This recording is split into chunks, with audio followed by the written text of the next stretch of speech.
What's going on, guys? EPL Dude 96 here. We're bringing you a nice long-form sports discussion video, and as you can see on your screen, this is what we're going to be talking about. The NBA 75. The NBA season starts this Tuesday, October 19th. It's going to be that big doubleheader on TNT featuring the Bucks and the Nets, Golden State and Los Angeles, and part of the gist of that is to celebrate the 75th anniversary of the league. The league is going to be announcing a 75th anniversary team. And as you can see, they're going to be announcing it at different times. So TNT will begin the unveiling of the 75th anniversary team on Tuesday at 6 o'clock during an extended edition of NBA Tip-Off with Sports Emmy Award-winning studio team, Ernie Johnson, Charles Barkley, Shaq, and Kenny Smith. ESPN's going to continue it on Wednesday.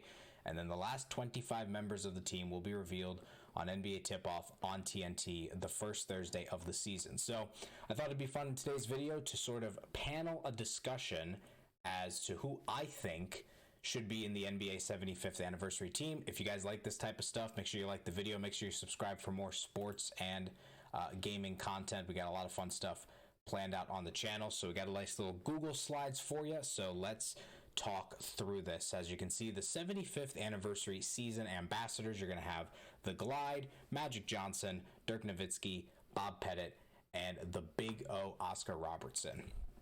And sort of the starting point for this is, in my opinion, the NBA's 50 greatest players should take precedent and be the first 50 players on this 75th anniversary team.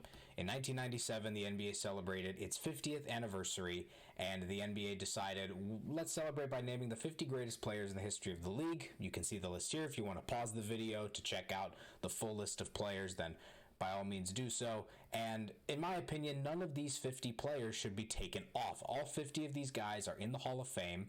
At the time of the announcement, every single one of these players that was put on the NBA's 50 greatest were basically going to be Hall of Famers. The only question mark was Shaquille O'Neal, but they picked that correctly, and he ended up being elected in the Hall of Fame in 2016. But some of the obvious names on here, the likes of Michael Jordan, Kareem Abdul-Jabbar, Dr. J, Larry Bird, Magic Johnson, etc.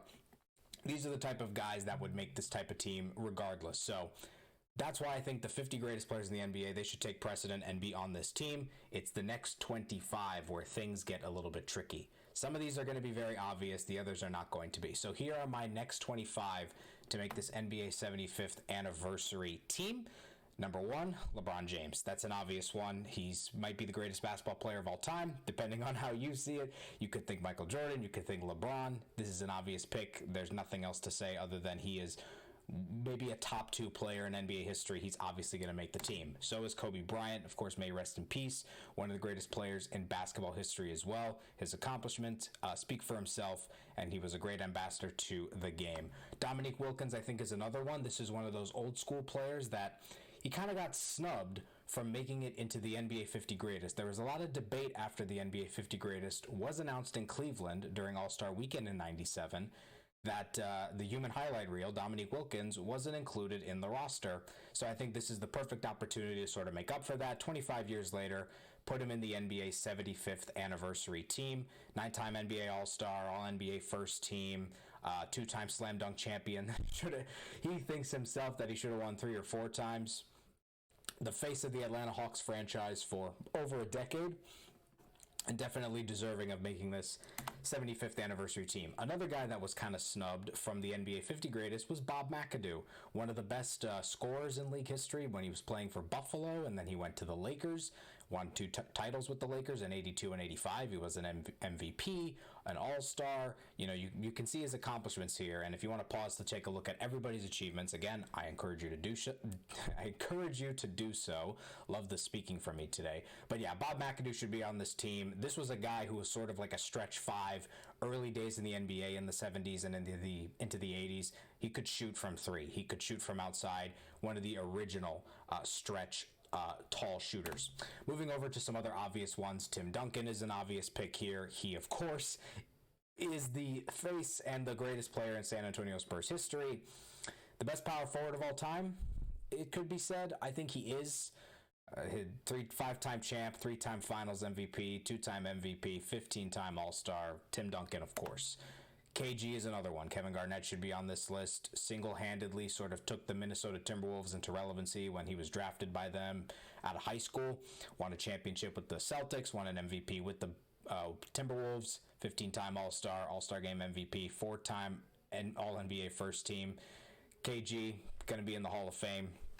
One of the best power forwards of all time. He should make this team. Allen Iverson, another self-explanatory pick. AI, one of the baddest men on the planet on the basketball court. This guy could cross over Michael Jordan. He could step over Ty Lue. He could do anything to anybody on the court. He was a thrill to watch. Go check out AI highlights on YouTube. They are amazing. His 2001 season with the questionable Sixers rebrand was one of the best in NBA history. He was unplayable during that time, and it's a shame that the Sixers came up against the Lakers team. AI was the only guy on that team that was really helping the Sixers get to the finals and keeping it somewhat competitive, but it wasn't. The Lakers obliterated them. But still, Allen Iverson, one of the greatest point guards ever, he's going to get on this team. So is Dirk Nowitzki. He's one of the ambassadors, and for me, Dirk Nowitzki represents the beginning of European players starting to get some recognition in the league. You know, now we look at the NBA, you've got Nikola Jokic, Giannis Antetokounmpo, Rudy Gobert, you know, these guys that are from Europe that are winning the major awards. You know, the last 3 MVP winners in the NBA have not been American. Giannis, of course, winning 2 straight from Greece, and Nikola Jokic from Serbia winning the last MVP. And Dirk Nowitzki, to me, is sort of one of the guys that broke down that wall for European players to show that they could compete at the NBA level. Amazing shooter. I remember watching him in the finals in 2011, initially thinking that LeBron, D-Wade, and Bosh were going to clean the Mavericks clock, but Dirk Nowitzki proved me wrong and proved the whole world wrong and put together finally his NBA championship performance. Unbelievable player. He's going to make this team. Speaking of Dwyane Wade, I think he's going to get on the team too. He would be in my pick as well. And this is sort of a mixture of who I would put in my 75 team as well as who I kind of think the league is going to put. But for the most part, this is my criteria. D-Flash Wade from that 2003 draft class that had LeBron, that had Melo, Chris Bosh as well. D-Wade, I think for me, is the greatest player in Miami Heat history. Multiple-time champion, finals MVP with Shaq in 2006. He was amazing in those finals against the Dallas Mavericks. 13-time All-Star, won the All-Star Game MVP in 2010. A guy that also excelled defensively, making the All-NBA defensive second team on 3 occasions, won a scoring title. He is one of the greatest players ever, one of the best 2 guards ever. Speaking of one of the greats ever, Reggie Miller, the best Indiana Pacers player, potentially in the history of that franchise, it must be said. Whoop, look at that right click right there. Reggie Miller, one of the best shooters of all time. And I think what's very interesting, if you look up NBA Open Court, I encourage you to look up NBA Open Court if you're really into deep basketball discussion. There's some great discussions with the likes of, Charles Barkley, Isaiah Thomas, Dominique Wilkins, past and present NBA players talking about the league. And something that I think Isaiah Thomas said about Reggie Miller was how he is one of the clutch shot makers ever, mainly not for the fact that he would take shots to win games at the end, but he'd take those shots when you're down by 4 and you need a 3-pointer maybe with 15 or 14 seconds left to keep your team in the game. And Reggie Miller did that all throughout his career, the second most 3-pointers in the history of the NBA, and he should definitely make this team. Speaking of 3-point shooting, this is the greatest shooter in basketball history, one of the best point guards ever, Steph Curry. As much as I don't really like the Golden State Warriors as a Cavs fan, you can't deny how great Stephen Curry is. He will have the most 3-pointers in NBA history when it's all said and done. His record of 402 threes made in a season, I don't think is ever going to be broken. 3-time champ, 2-time MVP, 7-time All-Star. He's put together some of the greatest seasons in league history from a scoring perspective. Part of the 50-40-90 club. Again, if you don't know what that is, 50% from the floor, 40% from 3, and 90% from the free throw line. Very hard to get into that club. Won the 3-point contest last year. Steph Curry's the real deal. There's no doubt in my mind he'll make this team. Another no doubt in my mind to make this team is Giannis Antetokounmpo, the Greek freak. I think if he doesn't win the finals, then there's maybe a little bit of a question. I still think he would make it as a 2-time MVP, 5-time All-Star, and a Defensive Player of the Year. There's just so few guys in the history of the NBA that have won the MVP and have won the Defensive Player of the Year. But now that he's a champion, a finals MVP, Giannis has to get on here. He's one of the greats, and in my eyes, is one of the 75 greatest basketball players to ever play the game. Kawhi Leonard, I think, makes this list too. This is somebody that people were debating about. Mark Stein's list, I think on the New York Times. I could be mistaken, but I looked at Mark Stein's list. I'll put the link of that into the description to sort of give you an idea of where I was referencing a little bit. But Kawhi Leonard is somebody he had, and I agree with him, and that's why he's on my 75 team. Multiple-time champion with 2 different teams, multiple-time finals MVP with 2 different teams, something only like LeBron and Kareem Abdul-Jabbar have been able to do, win finals MVPs with different franchises. And he's been able to excel both on offense and defense, which is something we haven't seen a lot of players do in the NBA of late. I think that's really important for the history of the league, and I think Kawhi Leonard certainly fits the mold to be one of the 75 best players. Russell Westbrook is another one. Now, I know people are not a big fan of Russell Westbrook now, and I get it with his, 16% shooting from 3. The guy doesn't really have much going for him in terms of his triple-double. Well, he still gets triple-doubles, but he's not as good as he used to be. But those years when KD left OKC and he was the man for the Thunder, he put together some remarkable seasons. And to me, the fact that he has the most triple-doubles in a season and the most triple-doubles in the history of the NBA, you have to get him onto this list. Kevin Durant is the next one. Speaking of the snake, speaking of the guy that left OKC, here's Kevin Durant. One of the best pure scorers in league history, 2-time champ, 2-time finals MVP with the Thunder. I've never seen a game in the finals where KD wasn't on fire. It's hard to pinpoint games where KD was playing poorly. Very few times can I remember a game where KD didn't play well, and I just remember those finals games when he was on Golden State, taking on those Cavs teams. Anytime he needed to take a shot, a 3 or 2, game on the line, he would always nail it. I've never seen a guy more consistent shooting the basketball than Kevin Durant, and he deserves to be on this team. So does Ray Allen, who currently holds the record for the most three-point shots ever. Ray Allen with the Sonics, the Celtics, and then the Heat. A 2-time NBA champ, 10-time All-Star, one of the purest shooters ever in the NBA. I think another obvious pick there. I think now when we get to the later parts of this, you start to see some of the question marks. James Harden might be a player that some people might not put in their team. I am. 2018, amazing season. That scoring streak that he put together of like 30-plus games, scoring at least 30 points, I don't think that will ever happen again in NBA history. Won the scoring title 3 consecutive seasons. He doesn't have a title. Who knows? He might win one with Brooklyn. Maybe he goes somewhere else to win a title. But his individual brilliance as a scorer and as a playmaker, especially during his years in Houston, for me is enough to get him into the NBA 75 team. Carmelo Anthony, sort of a similar mold, a guy that's never won a championship but has put together such good seasons from a scoring perspective. And being such a significant player, I think, in the NBA. Think about the Denver Nuggets and where they were before they drafted Melo. They draft Melo, and then they get AI, and they turn into a contender. With the New York Knicks, they built a great team around him, and they were able to be a contender in the Eastern Conference. And Carmelo Anthony is a 10-time All-Star, again, part of that 2003 draft class. Never made All-NBA first team, but even still, 6 times in the All-NBA discussion, basically being one of the 15 best players in basketball for a season, 6 different times.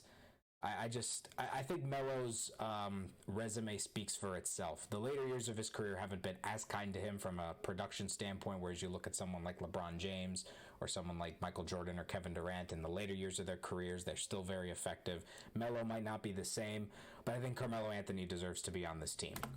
Jason Kidd is another person. This guy was the original triple-double point guard. He could do anything on the floor. Jason Kidd should be on the NBA 75 team. He finally got that ring with the Mavs, but when he was on Brooklyn, when he was on Phoenix, his early years with the Mavericks, this guy was incredible. And in the mid-90s, when Grant Hill came into the league and then Jason Kidd was in there as well, that's when you started to see more players doing everything on the floor at once. And Jason Kidd is among the historical leaders in assists. He's up there in steals.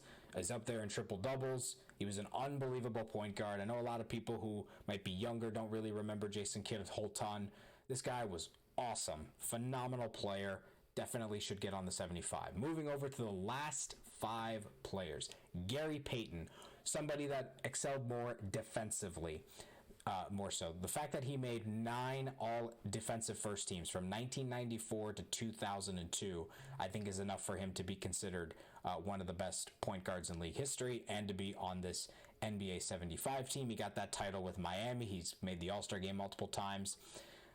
Him and Sean Kemp on those Sonics teams, excellent. Ran into Jordan. It's unfortunate. All these great players in the 90s just couldn't get rings, all literally because of Michael Jordan, which is just kind of nuts to think about. And it's sort of the same in the 2010s with LeBron James. There's just a lot of guys that weren't able to get those rings because of LeBron James. But eventually, they formed super teams and got those rings. But I think Gary Payton, his defensive record and his skill on the defensive end of the floor should be enough to include him in the 75. T-Mac is another person. Now, this one, I know people are going to be a little bit like, what? Nah, I don't know. I just think the run that T-Mac had when he was on the Orlando Magic and then the Houston Rockets is some of the best basketball I've ever seen. This is also a little bit of a fan favorite pick. When I played the old NBA Live games, T-Mac was my guy. Even in 2K, I love using a Tracy McGrady card in my team or in franchise. But watching him play basketball, he was one of my favorite players ever. Could do anything on the court, fast break, passing the rock, dunking, shooting, anything. And in his prime, if it weren't for injuries, I think we'd be talking more about T-Mac being among the best two guards in league history. He could play the three. He could play the point. He was like an evolved Penny Hardaway in a sense for the Orlando Magic. Both guys that the Magic wish would not have gotten injured during their careers and maybe bring them an NBA championship. But I just think T-Mac, the fact that how good he was in the early 2000s is the reason I put him on this list. Chris Paul is another one that should be on here. The amount of accolades he has shows why he's one of the best point guards of all time. He finally got to the NBA Finals last season with the Phoenix Suns. 11-time All-Star, All-Star Game MVP. He's making first and second teams, out the wazoo. He made All-NBA second team last year. I don't know if anybody thought Chris Paul was going to make All-NBA second team last year with Phoenix, but he did. And he's been a force to be reckoned with in this league since he came into the league when he was drafted by the OKC New Orleans Hornets at the time because they had to play games down in OKC, but Chris Paul is one of the best point guards ever, and he will go down being in the top 5 probably in assists and steals. I think he might already be.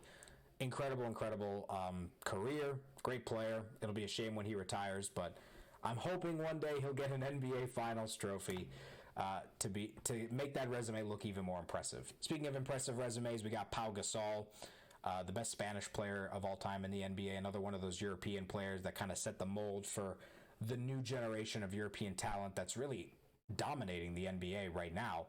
But Pau Gasol, when he was on the Grizzlies, and then when he went to the Lakers to team up with Kobe and Lamar Odom, one of the best centers in the league, 6-time All-Star, won those 2 back-to-back titles when Phil Jackson was coaching the Lakers. Amazing player.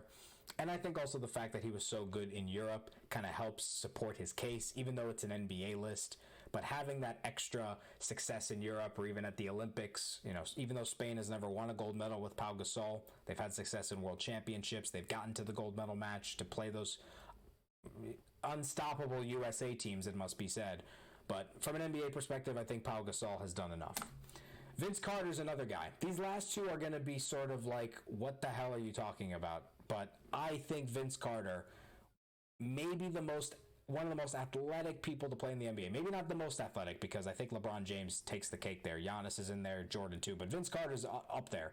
One of the most athletic people to play in the NBA, and I think his dunk contest performance in 2000 kind of sparked an excitement back into basketball. It's so tough for the NBA to follow up what Michael Jordan brought to the league for the entire 90s.